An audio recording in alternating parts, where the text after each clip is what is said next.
जय मल्हार चॅनलच्या सर्व प्रेक्षकांना शैलेंद्र चौधरीचा नमस्कार।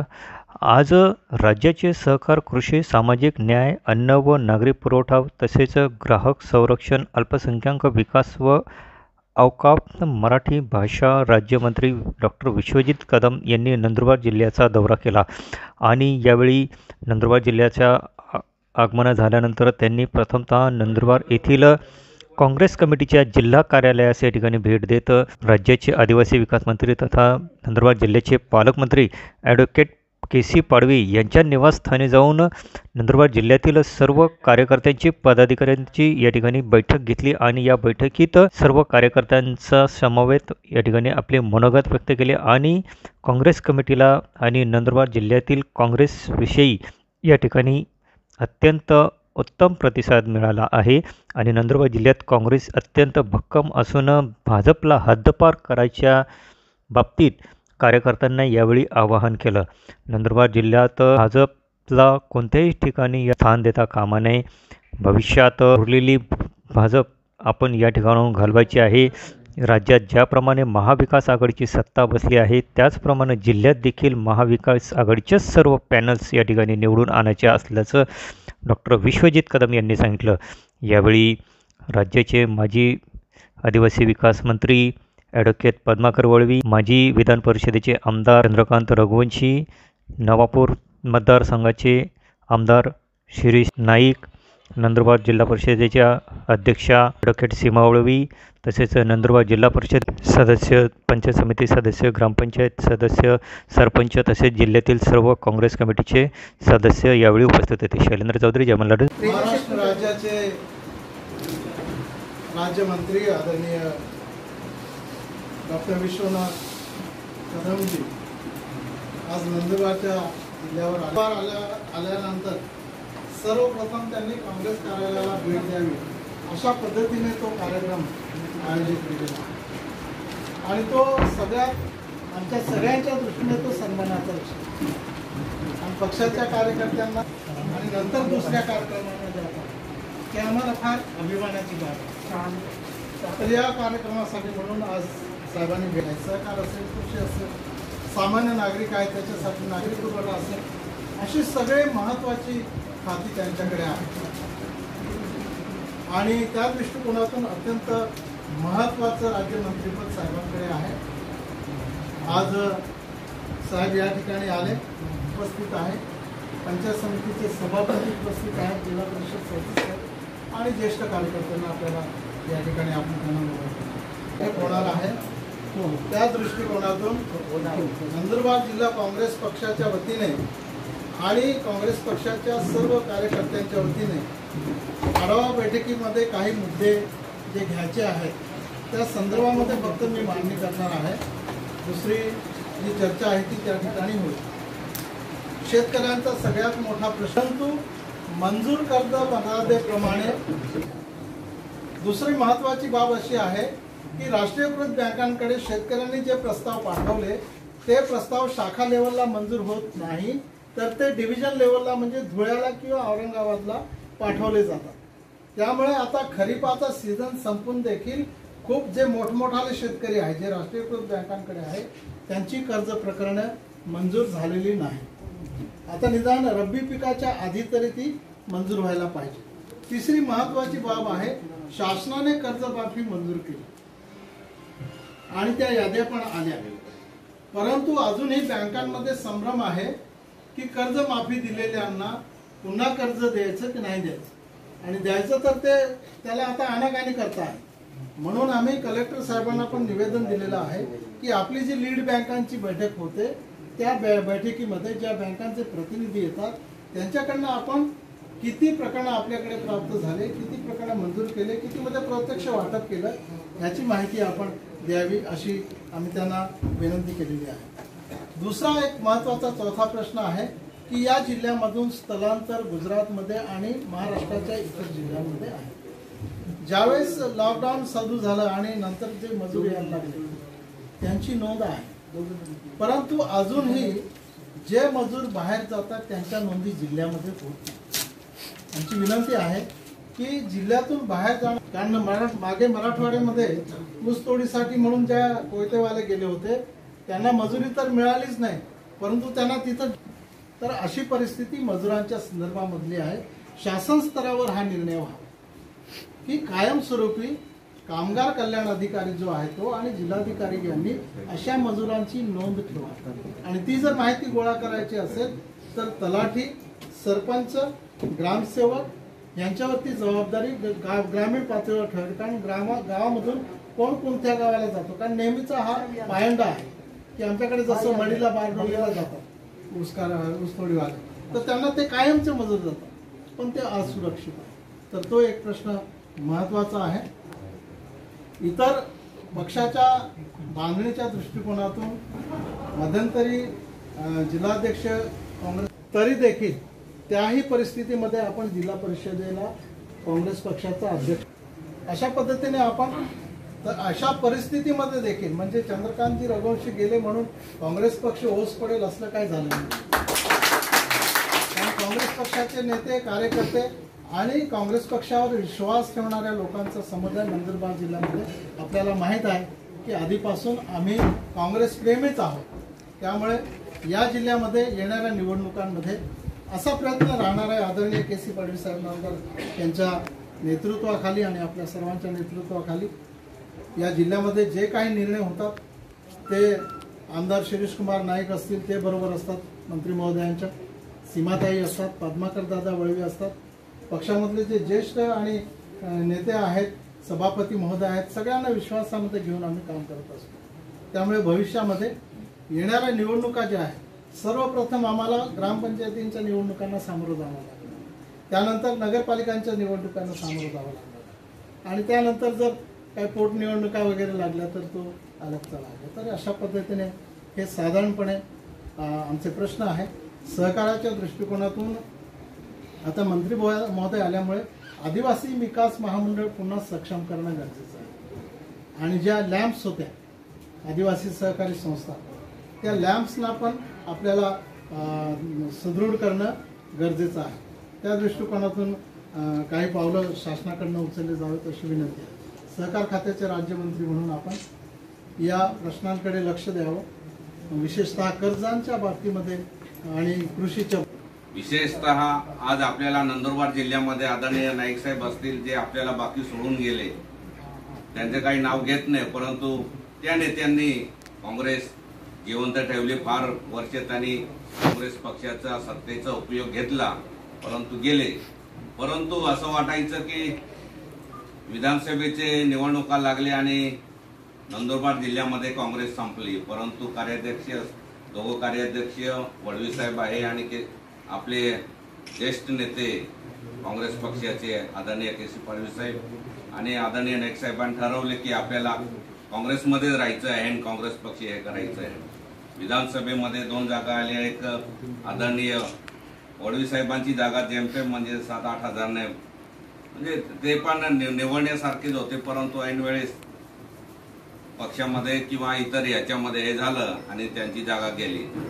आणि निश्चितपणे आम्हाला असं वाटायचं की 3 जागा निवडतील आणि काँग्रेस पक्ष पहिल्यापासून हा नंदुरबार जिल्हा काँग्रेस पक्षाच्या म्हणजे सामान्य जनता, जी गरीब जनता इंदिराजीपासून म्हणजे काँग्रेसला मानणारी जनता आहे आणि तेव्हापासून काँग्रेस पक्ष हा मजबूत आहे. मागच्या काळामध्ये जेव्हा आदिवासी विकास खातं डॉक्टर गावितांना दिलं गेलं तेव्हापासून थोडासा पक्ष थोडा मागे पडला. काही म्हणजे सांगायचं तर सगळ्यांना ओपन मध्ये बोलणं तर करोडोचा भ्रष्टाचार झाला, आम्हाला सगळ्यांना माहीतच आहे. असंख्य आमच्या आदिवासी बांधवांना म्हणजे खोट्या नाट्या म्हणजे इतर आमिष दाखवले गेले, त्याच्या म्हणजे बळी पडले ते.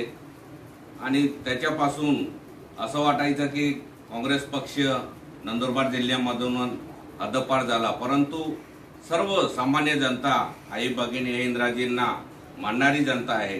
म्हणूनच नंदुरबार जिल्हा हा सुद्धा काँग्रेस पक्षाच्या पाठीशी खंबीरपणे उभा आहे.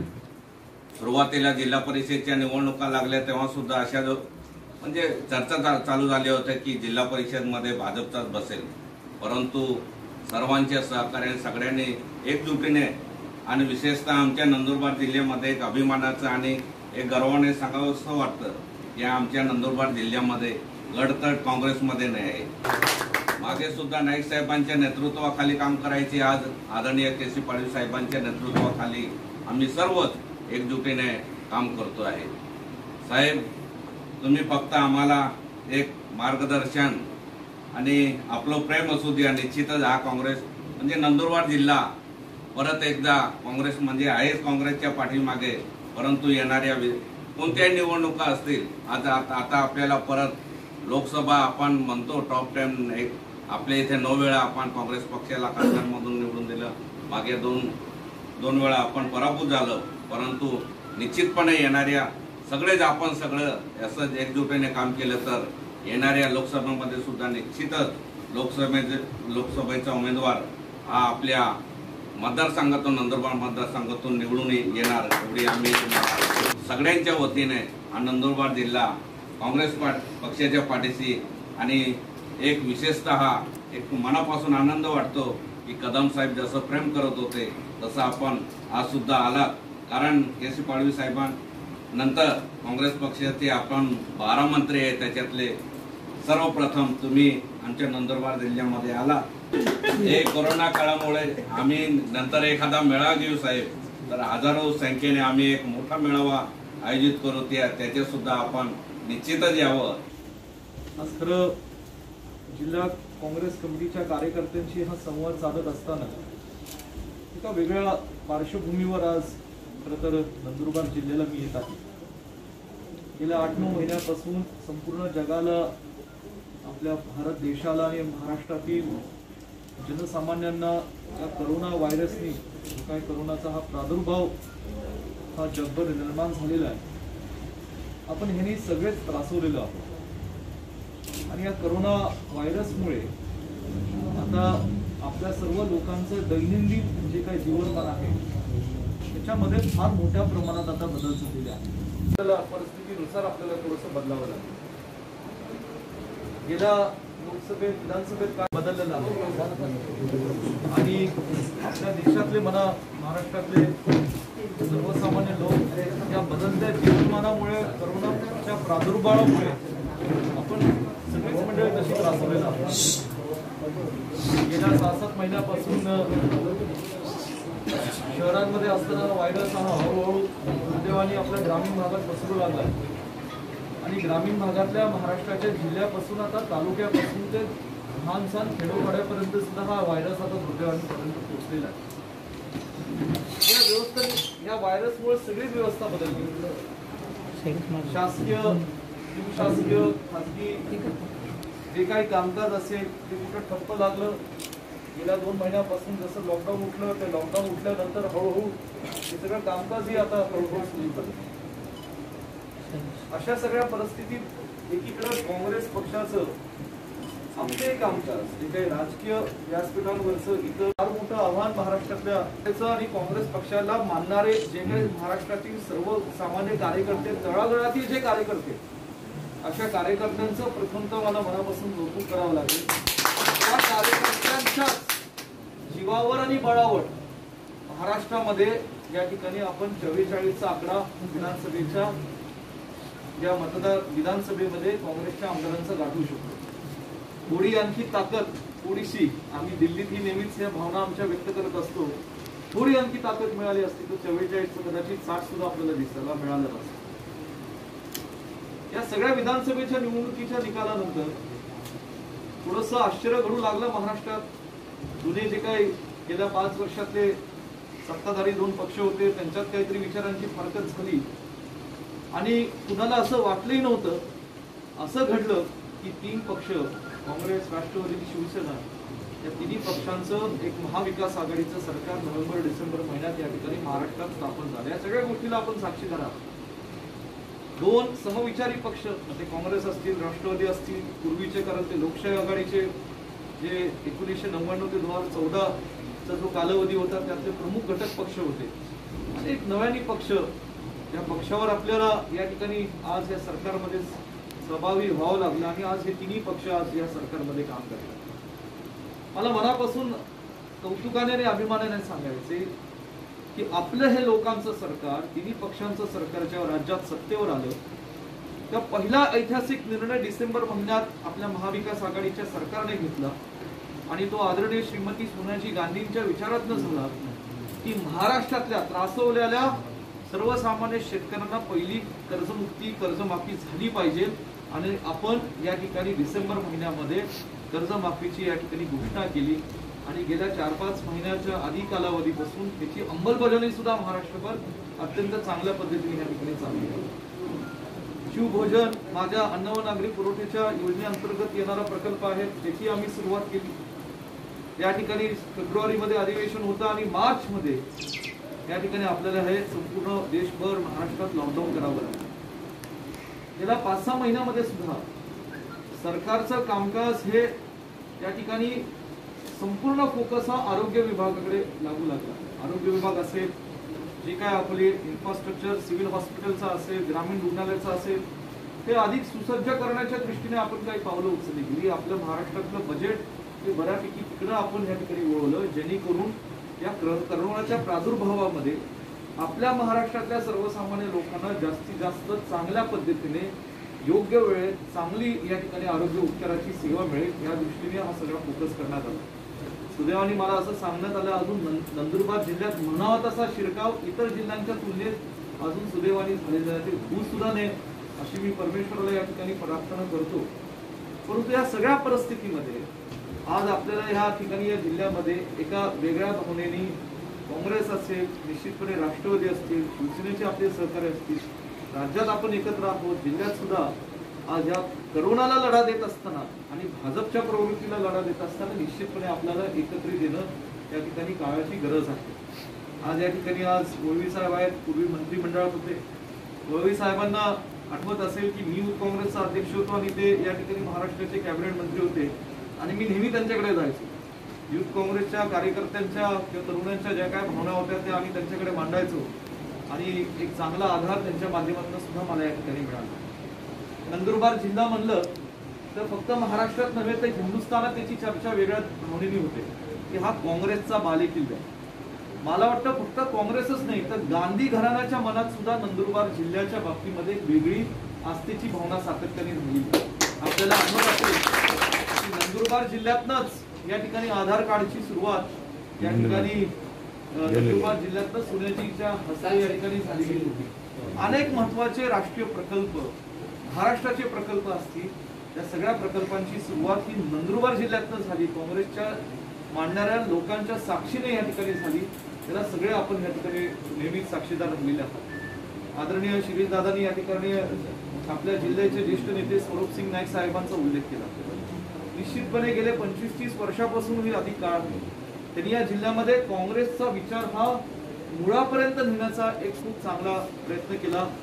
काँग्रेस ही गावोगावीच नव्हे तर घराघरापर्यंत पोहोचण्याचं आदरणीय नाईक साहेब असतील, माणिकराव गावित साहेब असतील, या सगळ्यांच्या माध्यमातून प्रयत्न झाला आणि म्हणूनच लोकांनी अशा ज्येष्ठ नेत्यांना एकदा नव्हे तर 7 ते 8-9 वेळा या ठिकाणी विधानसभेला पाठवलं। काँग्रेस पक्षाच्या माध्यमातून त्यांना राज्याच्या मंत्रिमंडळात संधी मिळाली।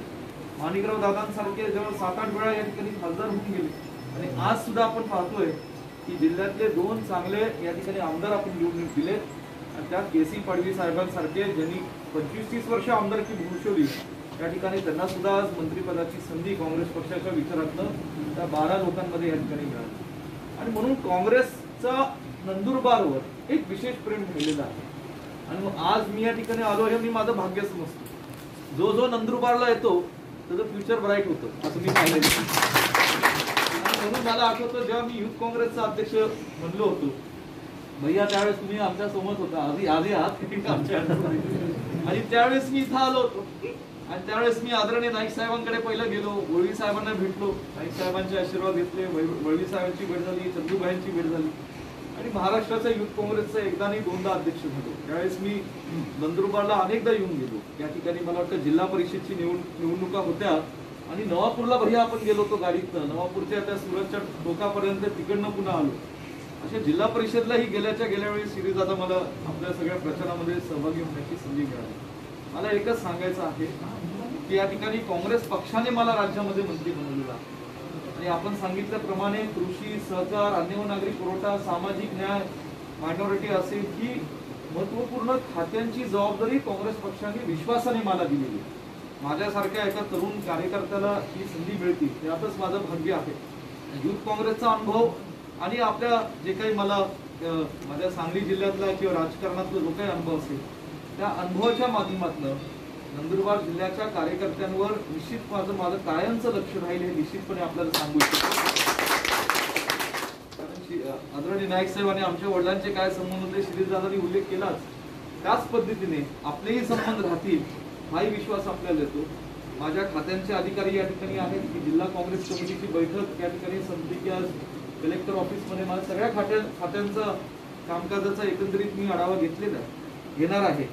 एक निश्चितपणे सांगतो की काँग्रेसचे जे कार्यकर्ते इथे आहेत उपस्थित, आपण कधीही माझ्या खात्यांच्या कुठल्याही अधिकाऱ्यांकडे गेलात तर निश्चितपणे तुम्ही अधिकाराने जा. तुमचं काम तिथं झाल्याशिवाय तुम्ही रिकाम्या हाताने परत जाणार नाही. जबाबदारी माझी राहील. कारण शेवटी आज कार्यकर्ते पक्षामुळे आपण सगळे आहोत आणि म्हणून पक्ष आणि कार्यकर्त्याला आपण जोपर्यंत ताकद देत नाही तोपर्यंत ही पुढील येणारी जी काय आव्हानं आहेत ती निश्चितपणे आपल्याला या ठिकाणी पेलता येणार नाही. आपण या ठिकाणी अध्यक्ष साहेब तुम्ही कर्जमाफीच्या संदर्भात उल्लेख केला. त्या बाबतीत आम्ही GR काढलेला सहकार खात्याच्या माध्यमातून. ज्यांना कर्जमाफी झालेली आहे तो कर्ज उचलायला हा पात्रच आहे. त्याला कर्ज घेण्यापासून जर कुठली बँक, मग ती सहकारी बँक असो, ती जिल्हा मध्यवर्ती बँक आता धुळे नंदुरबार एकच आहे मला माहिती आहे, किंवा नॅशनलाइज बँक असो, जर त्याला कुठे त्रास देत असेल, अडवणूक करण्याचं काम करत असेल तर आपण DDR कडे लगेच तक्रार करा. DDRना मी सूचना देऊन ठेवतो की त्या तक्रारीची गांभीर्याने दखल घेतली जाईल आणि त्या बँकेवर आणि त्या संस्थेवर ताबडतोब कारवाई केली जाईल. म्हणून निश्चितपणे जे काय आपण या ठिकाणी आपल्या भावना व्यक्त केल्या त्याच्या अत्यंत गंभीरपूर्वक मी या ठिकाणी दखल घेतलेली आहे. त्याचबरोबर आज या ठिकाणी मी या ठिकाणी शिरपूरहून येत असताना 1-2 ठिकाणी थांबलो. काँग्रेसचे काही कार्यकर्ते असतील, काही शेतकऱ्यांशी संवाद मी करू शकलो. त्यांनी मला भावना व्यक्त केली की आमच्याकडे अतिवृष्टी झालेली आहे आणि अतिवृष्टीमुळे या ठिकाणी आज काही शेतकऱ्यांचे जे काही नुकसान झालंय त्याचं पंचनामे सुद्धा झाले पाहिजे. अशा शेतकऱ्यांच्या पंचनामे बाबतीत सुद्धा कारवाई चालू आहे. काही पंचनामे, काही नुकसान हे मे महिन्यात झालं, काही जून महिन्यात झालं आणि काही ऑगस्ट महिन्यात झालं. अशा 3 महिन्यांमधले त्यात मे आणि जून महिन्यात हे पूर्ण झालेले. ऑगस्ट महिन्याची प्रक्रिया अजून चालू आहे. पण या 3ही प्रक्रियांमधनं जे काही नुकसान शेतकऱ्यांचं आणि शेतीचं झालेलं आहे त्याच्या बाबतीत सरासरी 10 ते 12 कोटीची मागणी आम्ही केलेली आहे आणि ती रक्कम येणाऱ्या दिवसात नंदुरबार जिल्ह्याला मिळेल आणि आपल्या शेतकऱ्यांना पैसे देतात निश्चितपणे त्यांना मिळून जातील. हाही विश्वास या निमित्ताने आपल्या सर्वांना देऊ शकतो. मी काही फार या ठिकाणी बोलणार नाही. मी सांगितल्याप्रमाणे की नंदुरबार जिल्ह्याच्या काँग्रेस कमिटीला एक फार मोठं ऐतिहासिक परंपरा आहे आणि ती परंपरा जतन करण्याचं काम या ठिकाणी आपण केलं पाहिजे. चंदू भैया तुम्ही काँग्रेसमध्ये होत्या त्यावेळी जरा एक आक्रमक काँग्रेस होती, पण आता तुम्ही नसताना सुद्धा आमची मंडळी चांगलं काम करताय. आमची मंडळी ही अत्यंत चांगल्या पद्धतीने, तुमची अडचण आम्हाला काय होती ती चांगली माहिती आहे, परंतु ही सगळी मंडळी आमची निष्ठेने प्रामाणिकपणे आज KC पाडवी साहेब असतील, आज त्यांच्या नेतृत्वाखाली असेल, श्रीदादा असतील, ही सगळी मंडळी आज एक जीवाने एक विचाराने या ठिकाणी आज चांगलं काम करतायत. आमचं कायमचं या ठिकाणी तुम्हाला मदत राहील. भावासारखं म्हणून मी तुमच्या सोबत उभं राहील. परंतु एक चंदू भाई आता तुम्ही शिवसेनात म्हणून सांगू इच्छितो आपली लढाई भाजपशी, म्हणजे भाजपला या ठिकाणी या जिल्ह्यात आपण नेस्तनाबूत करायला पाहिजे. हे जिल्हा परिषद, पंचायत समिती या ज्या काही स्थानिक स्वराज्य संस्थांच्या निवडणुका असतील निश्चितपणे ताकदीने हिमतीने लढून या ठिकाणी हे भाजप यातनं गेलं पाहिजे. एवढं डोक्यात ठेवून काम करूया.